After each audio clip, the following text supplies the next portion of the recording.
Em nome do Pai, do Filho e do Espírito Santo. Caríssimos fiéis, a Santa Mãe Igreja nos transfere a festa pública do martírio dos apóstolos São Pedro e São Paulo para este domingo, visto que seu dia não pôde ser celebrado com a devida solenidade, por se tratar de um dia comum, de um dia de atividades ordiernas. Portanto, para a devida honra dos apóstolos e a importância dessa sagrada liturgia, se faz a sua festa pública neste domingo. Lembramos o martírio de São Pedro e São Paulo, colunas da Igreja. Martírio realizado segundo o desígnio divino na cidade de Roma, e assim, com o derramamento do sangue dos príncipes dos apóstolos, Roma é santificada e fundada como cristã, a cidade eterna de Roma. Podia São Pedro ter derramado o sangue ali mesmo, em Jerusalém, pois tudo já estava pronto para isto. O povo esperava, Herodes tinha autoridade para fazê-lo, tudo estava encaminhado para que o martírio de São Pedro acontecesse naquela Jerusalém. Jerusalém já gloriosa, pois o próprio Senhor derramou seu sangue e redenção pela humanidade fora dos muros de Jerusalém, no Calvário. Mas não é este o plano divino, não é este o desígnio divino, não é esta a providência divina. Podia o apóstolo São Paulo também ter sido morto em Jerusalém ou em qualquer uma das outras cidades onde pregou e os judeus se revoltaram contra ele e o apedrejaram. Poderia ter morrido em um naufrágio, tentando chegar a lugares mais distantes para anunciar o Cristo às gentes. Mas não era esta a providência divina, não era este o querer divino, não foi assim que o Senhor dispôs. Tudo concorreu para que ambos derramassem o seu sangue não em outro lugar, mas em Roma mesmo. E Roma assim tornasse o centro da cristandade, o centro de peregrinação aos túmulos dos apóstolos, São Pedro e São Paulo, o primado de toda a Mãe Igreja. Não há dúvida que, olhando bem as cartas de São Paulo, os Atos dos Apóstolos, vemos que assim dispôs a providência divina. São Pedro, no Vaticano, São Paulo, fora dos muros de Roma. São Pedro pela cruz, por humildade, não como o Mestre, que foi crucificado com a cruz ereta e sobre sua cabeça colocado o título de sua condenação, Jesus Nazareno, Rei dos Judeus. Mas por humildade pede que seja dado-lhe outra forma de martírio de morte, não identificando-se a gloriosa forma como o Senhor redimiu a humanidade inteira. Assim, por criatividade dos soldados, São Pedro é crucificado de ponta cabeça, com a cruz invertida. São Paulo, pela espada, pois sendo cidadão romano não podia ser crucificado, mas devia ser decapitado. Quando pensamos na coragem dos apóstolos e na firme determinação com a qual dão testemunho de nosso Senhor e Salvador Jesus Cristo, pois vejamos bem, o motivo de derramarem o sangue é crerem em Cristo. O motivo de sua condenação é pregarem a Cristo. O motivo de sua morte é a fé, a mesma que nós professamos. Desta, temos culpa igual e gloriosa culpa, pois aquilo que é culpável aos olhos dos homens, aqui é glorioso, a sentença divina. Poderiam eles terem apostatado e conservado suas vidas terrenas, como tantos outros na história o fizeram, mas não. Tendo pregado a verdade, dão testemunho da verdade até o fim. não recusam derramar o sangue por Cristo, e não recusando perder esta vida, ganham aquela, a eterna, a divina. Vai nos dizer a sagrada tradição da Igreja que eram como se fossem um só, de tamanha integração que existia no apostolado de Pedro e de Paulo, de tamanha mútua ajuda que um realizava pelo outro. Pedro, rocha firme, não mais caniço movido pelo vento, mas rocha firme da fé e da certeza, testemunha ocular da verdade de todos os fatos da nossa salvação, todos os fatos da vida de Cristo, testemunha de sua ressurreição, de seus ensinamentos, peregrino com o Senhor e testemunha na carne, pois Cristo o fez sair de homem vacilante a firme da fé.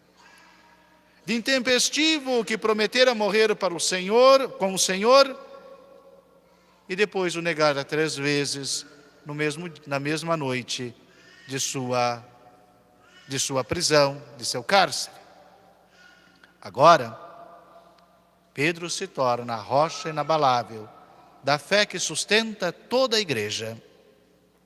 Paulo, um fariseu fanático, determinado a extirpar, a exterminar, a acabar com esta novidade cristã, ou antes mesmo de ser cristã, com estes que creem na ressurreição de Cristo, com a Igreja. Determinado a ir a Damasco e lá trazer cativos todos que professassem esta religião. No caminho, interceptado pelo Senhor, o Senhor mesmo o interroga e o elege. De Saulo a Paulo, de perseguidor a pregador da fé. Mais que isto, destinado pelo Senhor mesmo a ir levar a fé a todas as gentes, rompendo a barreira do judaísmo e adentrando aos pagãos, tornando de fato a Igreja católica, fazendo com que todos aqueles que professam a fé em nosso Senhor Jesus Cristo pelo batismo sejam membros do povo eleito de Deus, do povo santo de Deus. A fé e o batismo é que nos une. Hoje também, estes 2 apóstolos são comemorados em uma única pessoa, em um único ministério da Igreja, o ministério petrino, do bispo de Roma, do Santo Padre, o Papa. Deve o Papa congregar em si as 2 colunas, os 2 princípios, os 2 agires de Pedro e de Paulo. Como Pedro, deve ser firme na fé, não pode ser dúbio, não pode ser de interpretações falaciosas, mas deve ser claro na pregação da doutrina, de modo que os fiéis sintam nele a rocha firme de quem é testemunha da verdade e a confirma no tempo presente, a mesma e eterna verdade, que é Cristo nosso Senhor. Esta estrutura visível da Igreja, já desde o início, se congrega em unidade na chefia de Pedro, chamado dali em diante de Cefas, cabeça. Cristo é a cabeça de toda a Igreja. Mas Pedro torna-se a cabeça visível da Igreja peregrina sobre a face da terra. São Paulo o chamará de Cefas. Os apóstolos o considerarão em primeiro lugar, e em torno de Pedro se reúnem os apóstolos e os discípulos. Toma a posição de firmeza da estrutura de toda a Igreja e deve garanti-la unida em um só corpo, fundada na verdade, sustentada na verdade, na fé inabalável e pregada em todos os tempos. Paulo, aquele que está para a missão fundamental da igreja, levar Cristo a todas as gentes, anunciar-lhes a boa nova da redenção, comunicar-lhes a graça que o Senhor nos deu no seu sacramento redentor, que o Senhor nos deu na redenção. Não são dois evangelhos, mas um só, pois uma só é a igreja. O que Pedro sustenta com autoridade é a mesma coisa que Paulo prega com audácia, não correndo o risco de pregar um evangelho vão e vazio, distinto daquele mesmo que os apóstolos pregavam. São Paulo corre a Cefas e com ele se instrui por 15 dias, como ele mesmo nos anunciará. É errada a concepção de que a estrutura da igreja e a sua missão formam uma dicotomia inconciliável. Não o são, mas são duas realidades da mesma igreja necessárias, para que não manque, para que não pereça, para que não tropece em si mesma. A igreja deve ser ao mesmo tempo hierárquica e carismática, missionária, audaz. É função do Papa que equilibre-se tudo. Isto acontece de uma forma tranquila, é visível aqui e agora. Esta mesma estrutura da igreja, que tem seus princípios na vida e no apostolado dos apóstolos São Pedro e São Paulo, podem ser sentidas no nosso cotidiano.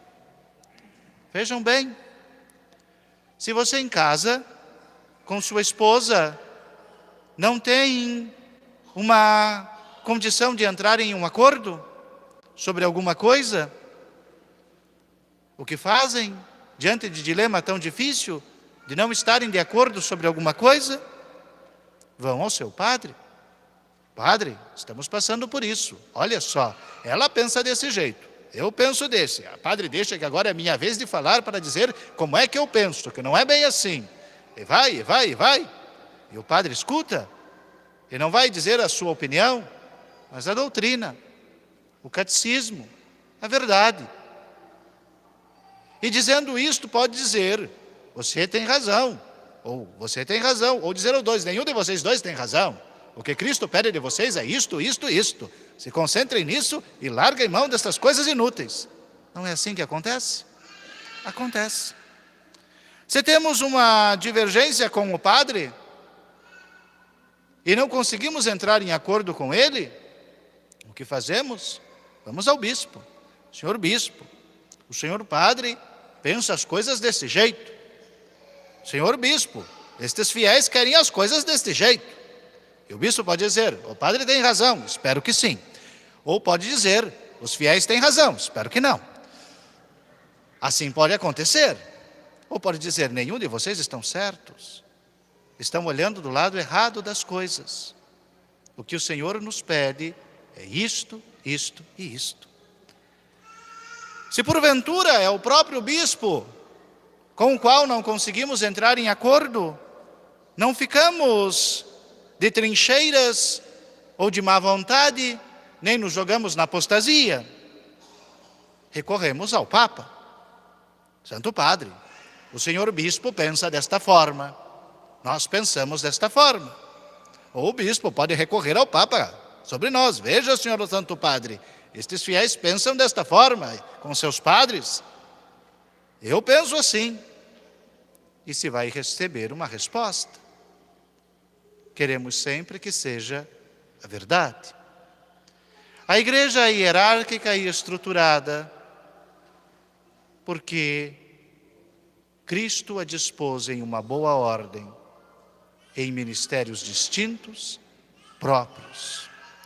Colocou os apóstolos em primeiro lugar e seus sucessores, dos quais Pedro tem o seu sucessor próprio, que deve manter o corpo organizado, que deve manter aquele mesmo evangelho inabalável, que deve conservar a fé perene da igreja como verdade apostólica eterna, sem mudança, sem erro, sem atualizações errôneas, mas firme na mesma e eterna verdade.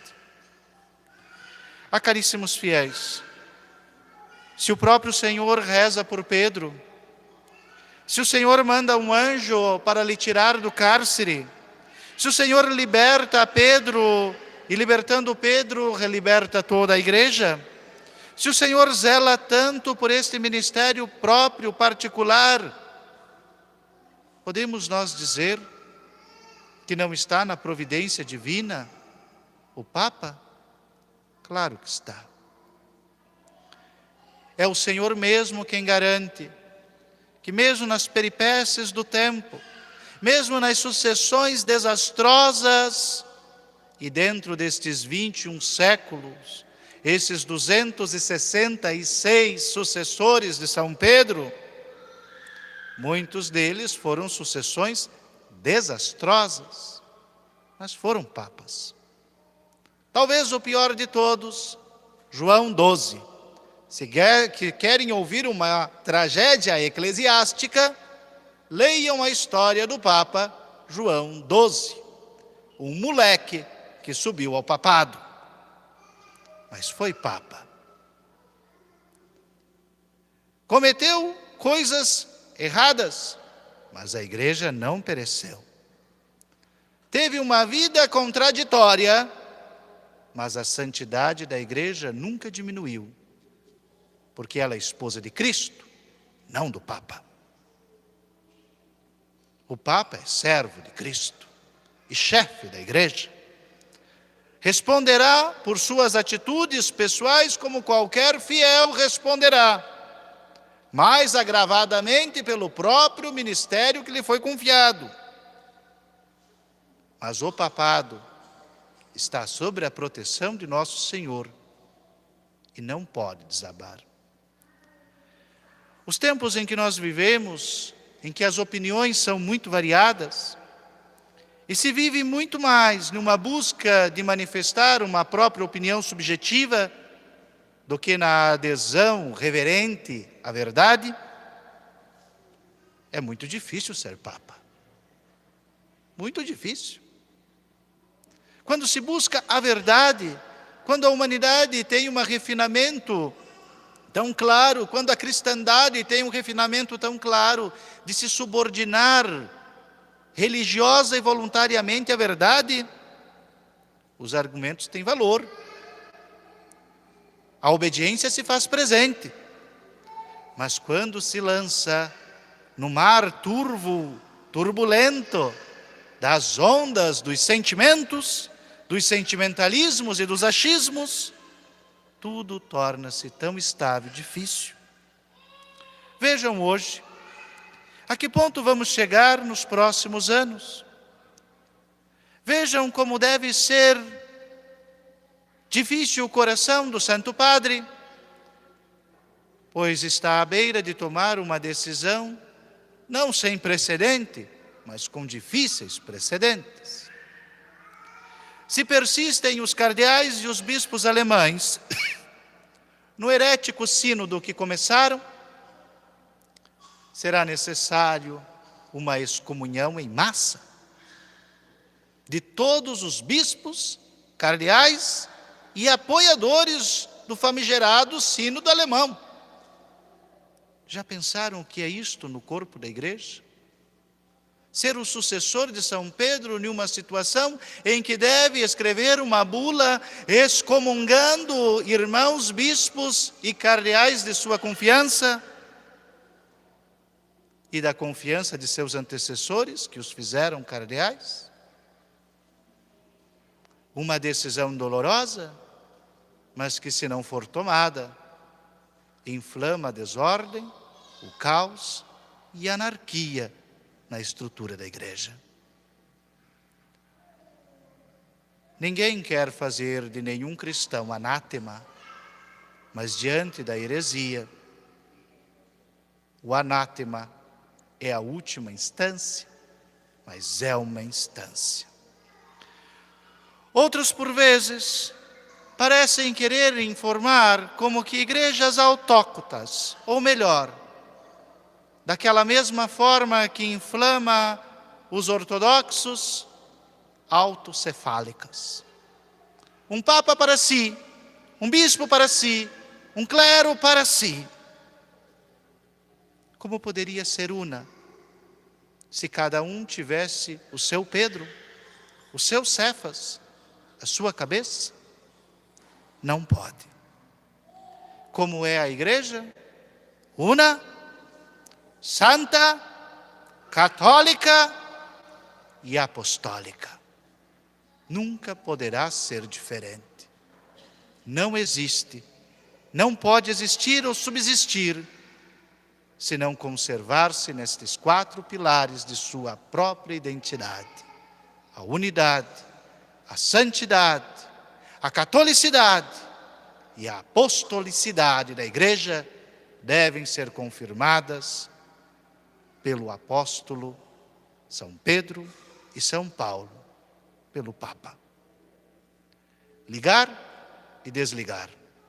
Não se está aqui falando de uma brincadeira de chaves. Agora está ligado, agora está desligado. Agora está ligado, agora está desligado. Não. O que se liga uma vez está ligado para sempre. O que se desliga uma vez está desligado para sempre. E o que foi desligado não pode ser religado. E o que está ligado não pode ser desligado. Não existe contradição no magistério. Ele é sempre perene. Louvado seja nosso Senhor Jesus Cristo.